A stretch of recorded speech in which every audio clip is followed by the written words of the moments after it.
이사야 43장입니다. 18절부터 21절까지 말씀입니다. 함께 합독하겠습니다. 너희는 이전 일을 기억하지 말며 옛날 일을 생각하지 말라. 보라, 내가 새 일을 행하리니 이제 나타낼 것이라. 너희가 그것을 알지 못하겠느냐? 반드시 내가 광야의 길을 사막의 강을 내리니 장차 들짐승 그 승냥이와 타조도 나를 존경할 것은 내가 광야의 물을 사막의 강들을 내어 내 백성 내가 택한 자에게 마시게 할 것임이라. 이 백성은 내가 나를 위하여 지었나니 나를 찬송하게 하려 함이니라.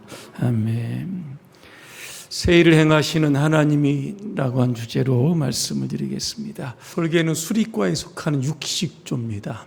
길이가 한 60cm 정도 됩니다. 하늘에서 원을 그리다가 지상이나 수면에 있는 먹잇감을 발견하면 곧바로 내려와서 낚아채는, 이게 바로 솔개입니다.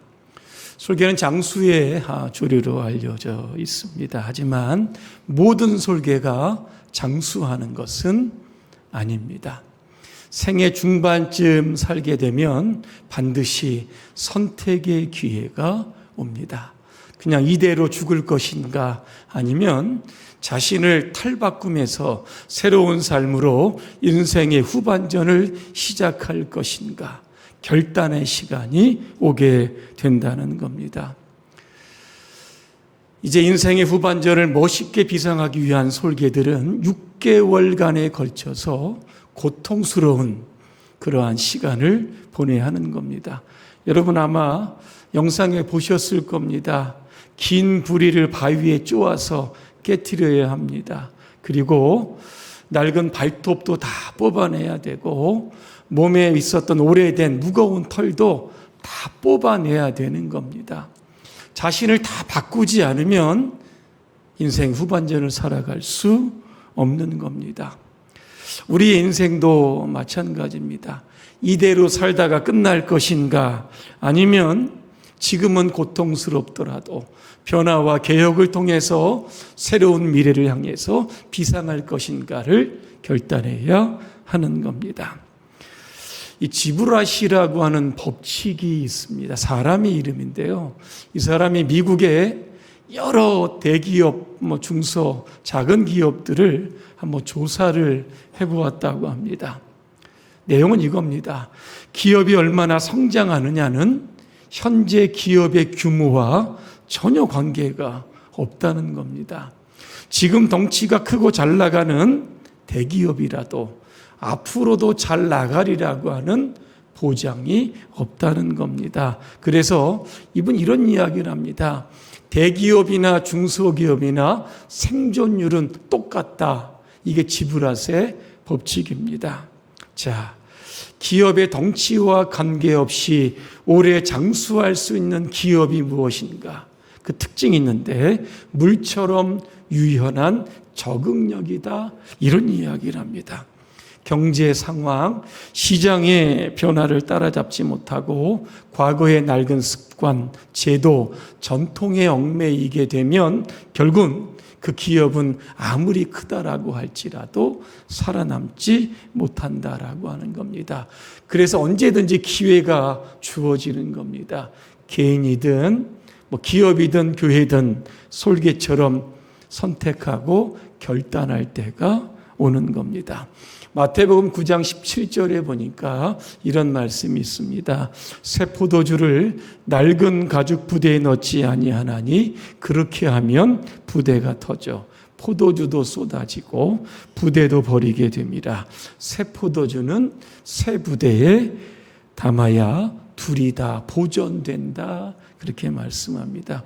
옛날에는 포도주를 담을 때 통에다 담지 않고 아마 가죽 부대에 담았던 것 같습니다. 근데 그 부대가 낡게 되면 포도가 발효하면서 부풀어 오릅니다. 그러면서 그 낡은 가죽 부대를 터뜨리는 겁니다. 그래서 새 부대는 새 포도주는 새 가죽 부대에 넣어야 된다는 겁니다. 앞으로 우리가 다가올 100년을 준비하기 위해서 새로운 생각이 필요합니다.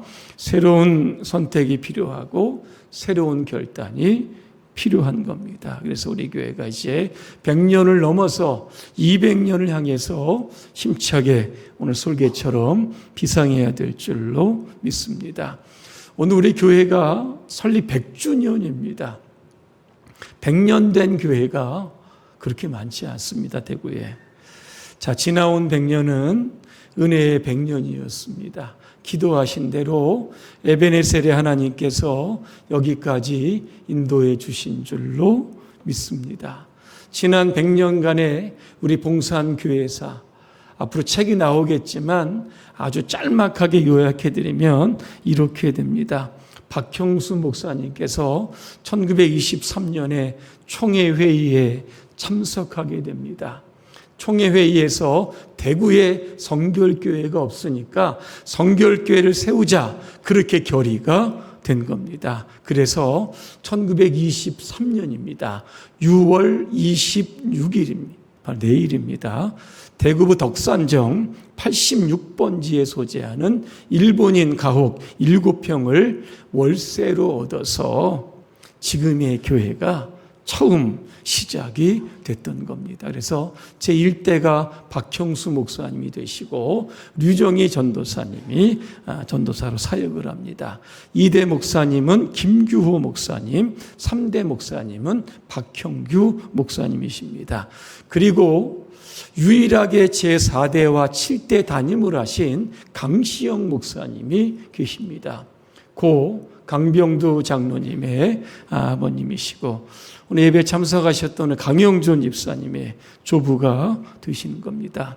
이분이 1929년에 담임으로 취임하면서 가장 먼저 했던 것이 무엇인가 하면 평신도 전도자를 양성해서 전도하는데 주력하게 되었던 겁니다. 부인 전도회 뿐만 아니라 보훈회를 조직을 해서 열정적으로 전도함을 통해서 교회가 날로 성장하게 되었다는 겁니다. 그래서 그때 강시영 목사님 때 교회를 조금 건축을 하자, 이러한 열망이 고조가 되었던 겁니다. 아마 백년사를 보게 되시면 아시겠지만 남자 성도들은 힘써 헌금을 했다 그랬습니다. 여성도들은 힘껏 성미를 하나님께 드리게 되었던 겁니다. 그로 인해서 1930년입니다. 4월 26일 대구부 봉산정 52-4 여러분 이곳입니다. 대지 129평의 사합과 건물 2동을 2,500엔에 매입을 해서 부지를 확보하게 되었던 겁니다. 총회로부터 보조를 받아서 그 당시에 46평의 교회를 건축하게 되었던 겁니다.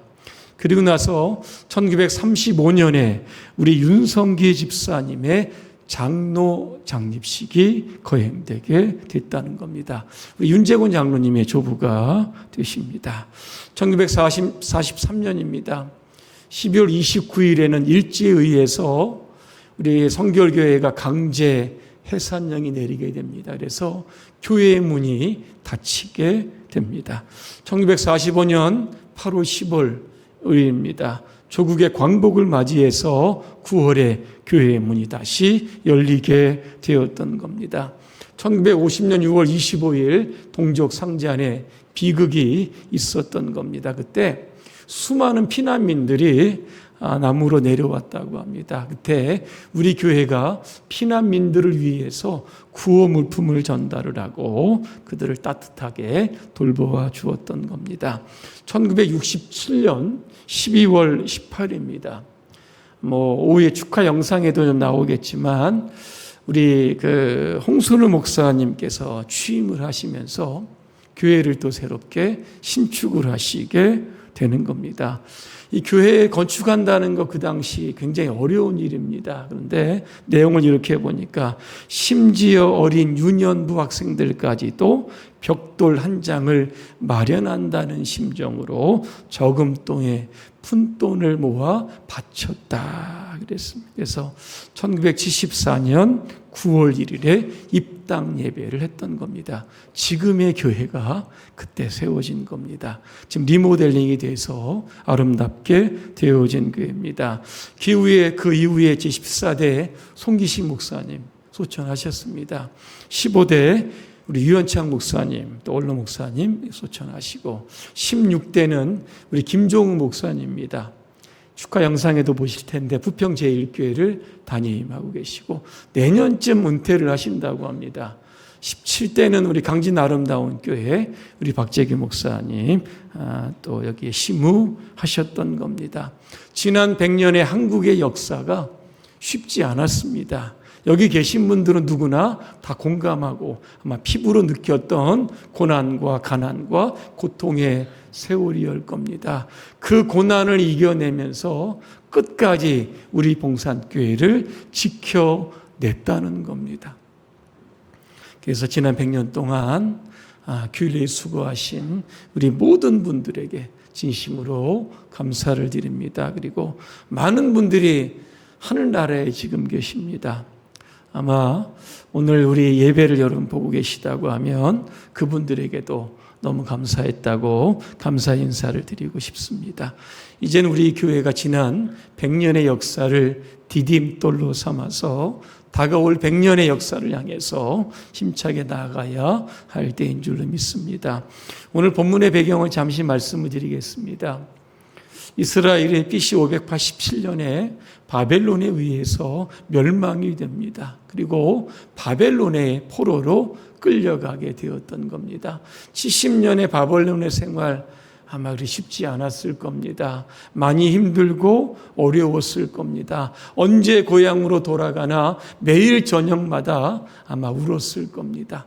고난과 고통의 세월이었습니다. 그때 하나님께서는 이사야 선지자를 통해서 그들에게 희망의 메시지를 선포하시는 겁니다. 메시지의 핵심은 이겁니다.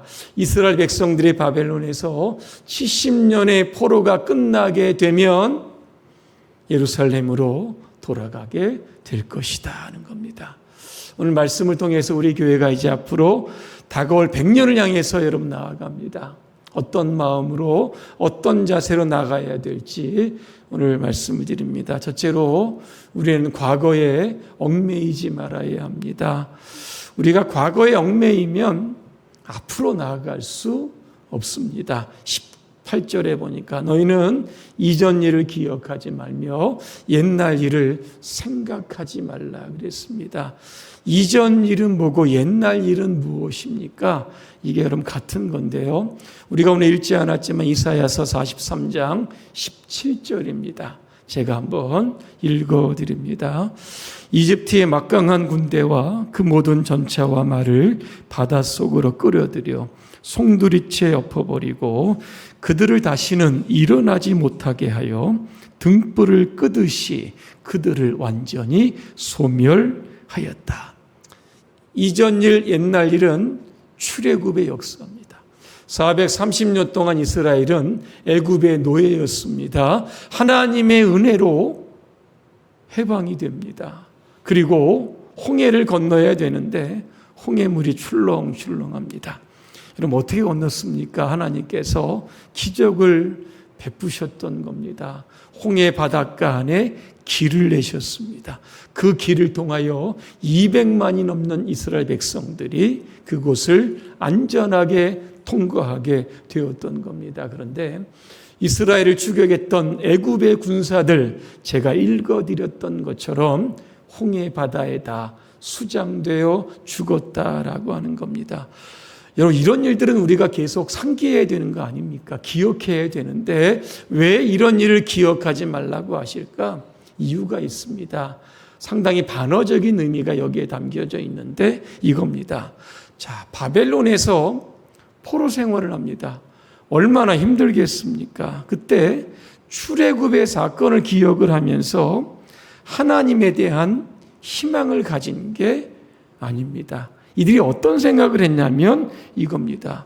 왜 그때는 홍해 바다가 갈라졌는데 왜 지금은 바벨론 포로에서 왜 우리를 하나님께서 구출하시는 기적적인 역사가 일어나지 않느냐?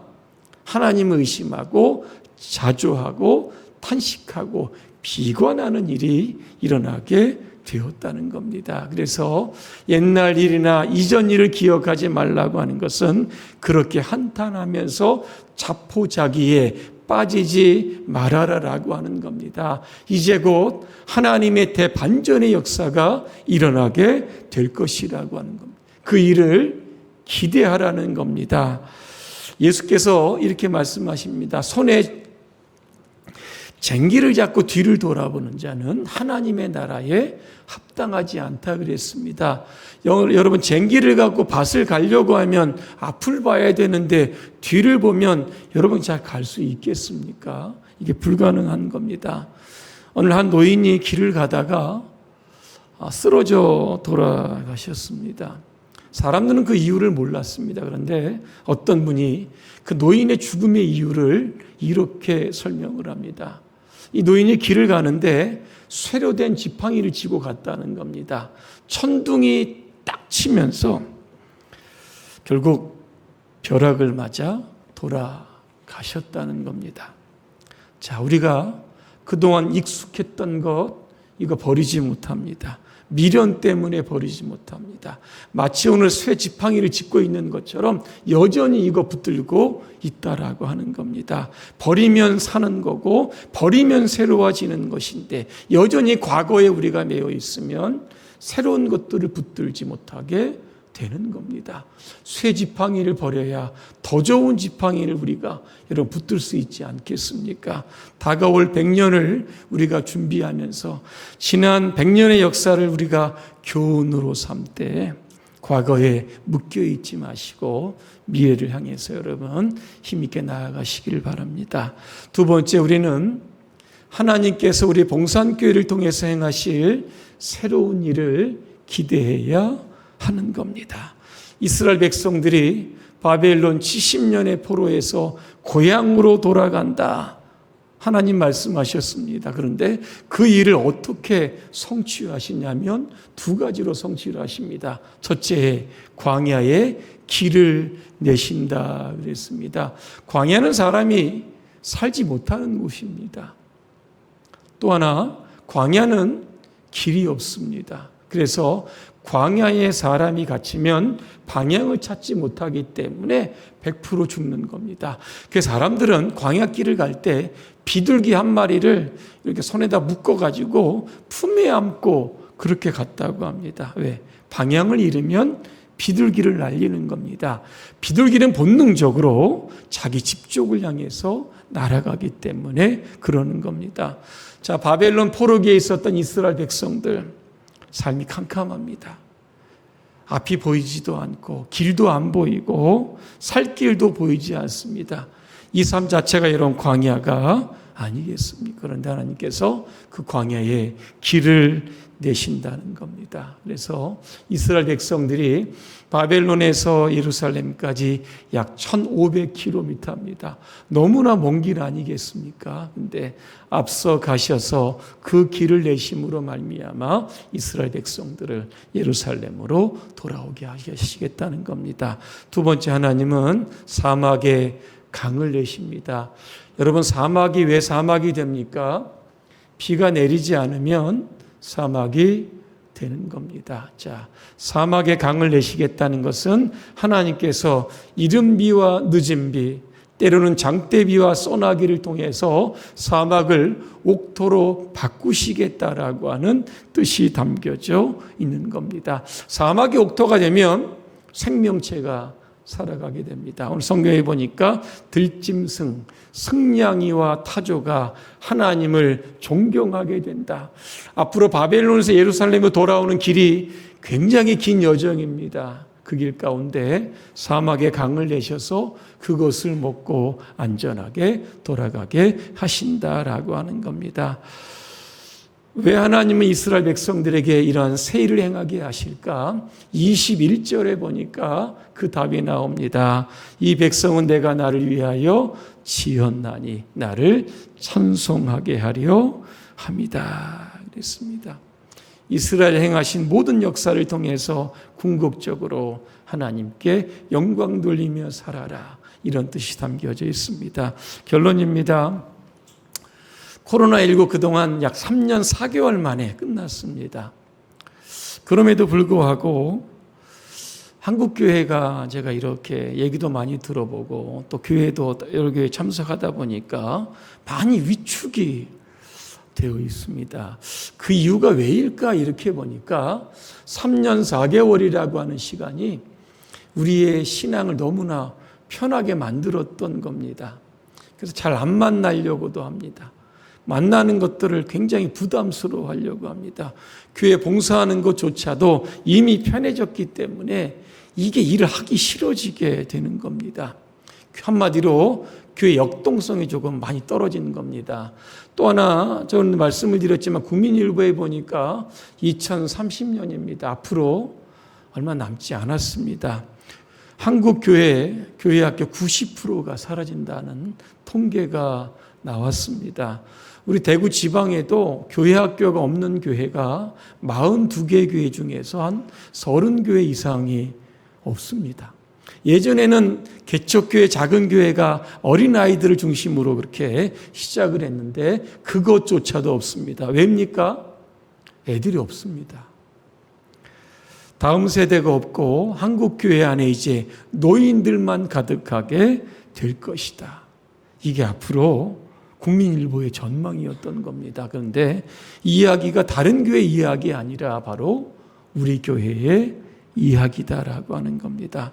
다음 세대가 없이 봉산교회 앞으로 200주년을 기대할 수 있겠습니까? 그래서 우리는 오늘 100주년을 맞이해서 새롭게 결단해야 하는 겁니다. 지금 전도해야 되는 것이고, 지금 부흥해야 하는 것이고, 지금 선교해야 하는 겁니다. 그래야 다음 세대가 우리 안에 희망적으로 나타나게 될 수 있는 겁니다. 앞으로 하나님께서 우리 봉산교회를 통해서 어떤 새 일을 하실지 여러분 기대하시기를 바랍니다. 아마 기적적인 일이 될 겁니다.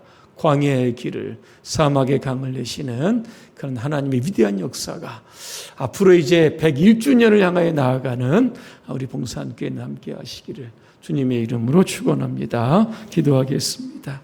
은혜로우신 하나님, 지난 100년의 역사, 하나님의 도우심 가운데 여기까지 왔습니다. 앞으로 다가올 100년의 역사, 여호와 일에 하나님께서 준비하여 주시고 우리 교회에 하나님 새 일을 행하심으로 말미암아 큰 기적과 부흥의 역사가 일어나게 하여 주옵소서. 예수님의 이름으로 기도합니다. 아멘.